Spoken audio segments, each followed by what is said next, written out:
அனைவருக்கும் வணக்கம். இந்த பதிவில் நம்ம எதை பற்றி பார்க்க போகிறோன்னு தெரிஞ்சுக்கிறதுக்கு முன்னாடி மறக்காமல் நம்ம சேனலை சப்ஸ்கிரைப் பண்ணிக்கோங்க. பக்கத்தில் இருக்கிற பெல் பட்டனையும் கிளிக் பண்ணிவிட்டு ஆளுங்கிற ஆப்ஷன் கொடுத்துட்டிங்கன்னா நான் போடுற வீடியோக்கள் எல்லாமே மிஸ் ஆகாமல் நோட்டிஃபிகேஷனில் வந்துடும். இந்த பதிவு மிக மிக முக்கியமான பதிவு, அனைவரும் தெரிந்து கொள்ள வேண்டிய ஒரு பதிவு அப்படின்னே சொல்லலாம்.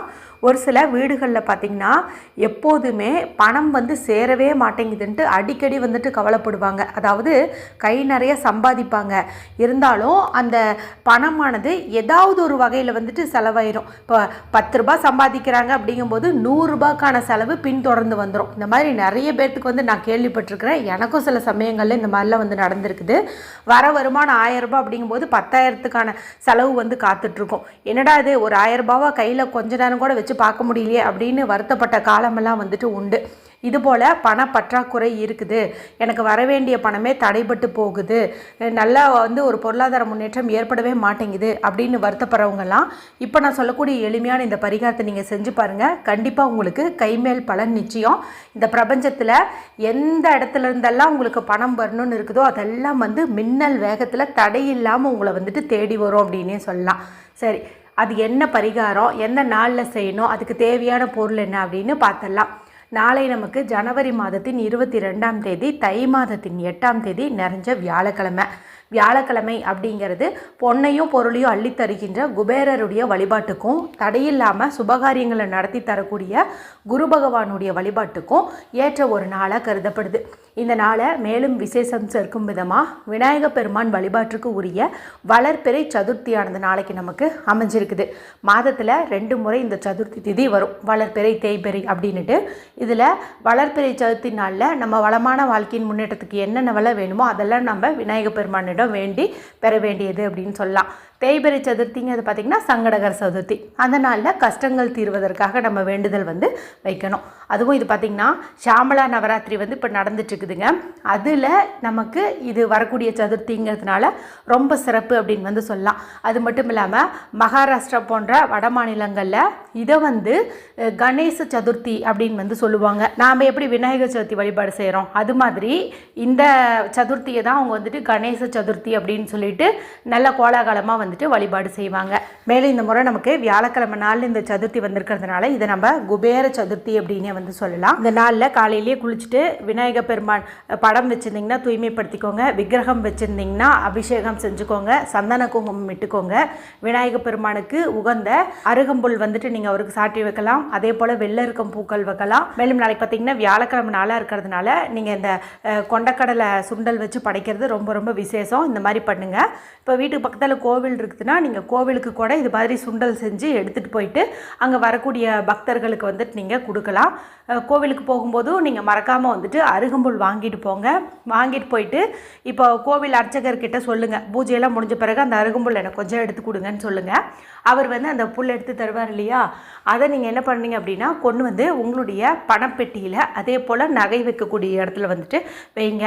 இதன் மூலமாக அங்கே என்ன இருக்குதோ அது பல்கி பெருகும். அதாவது இந்த அருகம்புல்லை நீங்கள் நகையோடு வச்சிங்கன்னா நகை பெருகிட்டே இருக்கும், பணத்தோடு வச்சிங்க அப்படிங்கும்போது பணம் சேர்ந்துக்கிட்டே இருக்கும் அப்படின்னு சொல்லலாம். என்னடா அது சாதாரண புல்லுக்கு போய் இவ்வளோ சக்தியா அப்படின்னு நீங்கள் நினைக்கலாம். அந்த மாதிரிலாம் கிடையாதுங்க. நமக்கு இது எளிதாக கிடைக்குது, ரோட் சைடு பார்க்குறோங்கிறதுனால இதனுடைய மகத்துவம் தெரிய மாட்டேங்குது. நிறைய சித்தர் குறிப்பு பரிகாரங்களில் இந்த அருகம்புல்னுடைய மகத்துவங்கள் குறித்து அத்தனை சொல்லியிருக்கிறாங்க.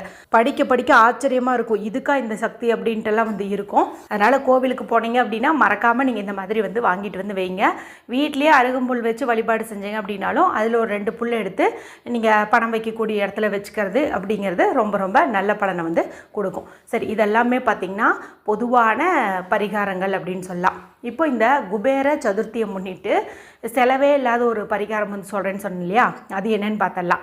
இதை செய்யறதுக்கு எந்த ஒரு ரூல்ஸ் அண்ட் ரெஸ்ட்ரிக்ஷன்ஸுமே கிடையாது. ஆண்கள் பெண்கள் யார் வேணுமானாலும் செய்யலாம். பீரியட்ஸ் டைம்லேயும் செய்யலாம், பிறப்பிறப்பு பற்றிட்டு இருந்தாலும் செய்யலாம். இதுக்கு நமக்கு மொத்தம் 3 பொருட்கள் தேவைப்படுது. இந்த 3மே தனித்தனியாகவே அற்புதமாக வேலை செய்யும். 3 இங்கே ஒன்று சேரும்போது அமோகமான வளர்ச்சியை நமக்கு கொடுக்கும் அப்படின்னே சொல்லலாம். சரி, இந்த பரிகாரத்தை எந்த நேரத்தில் செய்யணும் அப்படின்னு பார்த்தீங்கன்னா நாளை இரவுக்குள்ளே நீங்கள் எப்போ வேணால் செய்யலாம். இருந்தாலும் இந்த ராகு காலம் யமகண்டம் அதை மட்டும் நீங்கள் ஸ்கிப் பண்ணிவிடுங்க. வியாழக்கிழமை ராகு காலம் அப்படிங்கிறது மதியம் 1:30லேருந்து 3.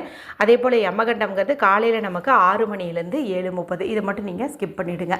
சரி, இப்போ அந்த பரிகாரம் எப்படி செய்யலாங்க அது பார்த்தலாம்.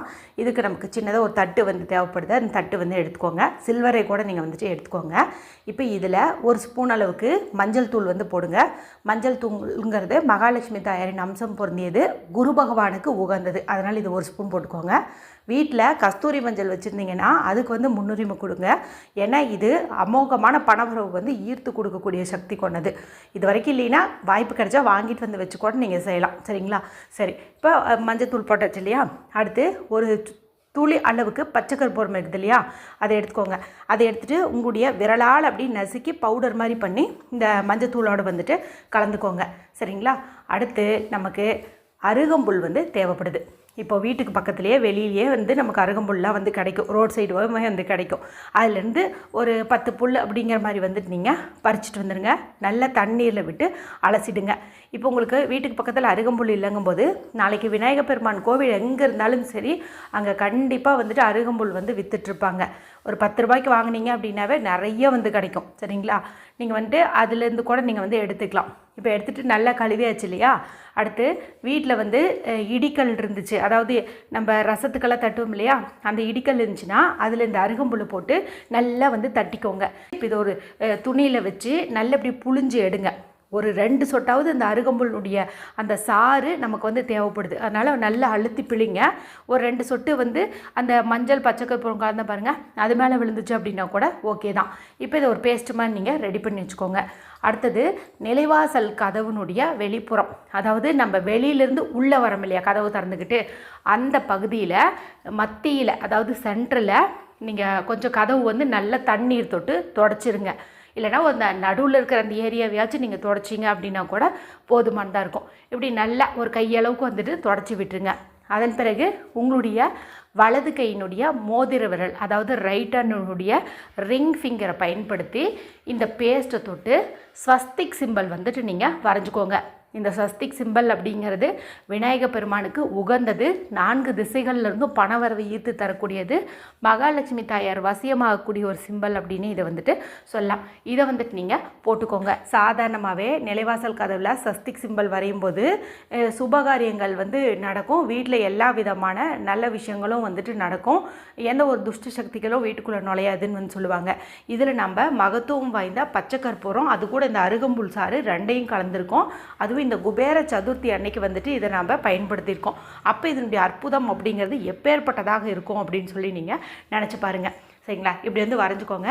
அதன் பிறகு வீட்டில் ஊதுபத்தி காட்டுறீங்க, சாம்பிராணி காட்டுறீங்க அப்படிங்கும்போது இந்த ஸ்வஸ்திக் சிம்பலுக்கும் வந்துட்டு நீங்கள் காட்டுறது அப்படிங்கிறது ரொம்ப ரொம்ப நல்லது. இது வந்து அப்படியே இருக்கட்டும். அது எப்போ அழியுதோ அப்போ அது தானாக வந்து அழிஞ்சிக்கிட்டோம். நீங்களாக வந்துட்டு க்ளீன் பண்ணணும் அப்படின்ட்டு அவசியம் வந்து கிடையாது. இனி உங்கள் வீட்டில் தடைப்பட்ட எல்லா காரியங்களும் நல்லபடியாக நடக்கும்.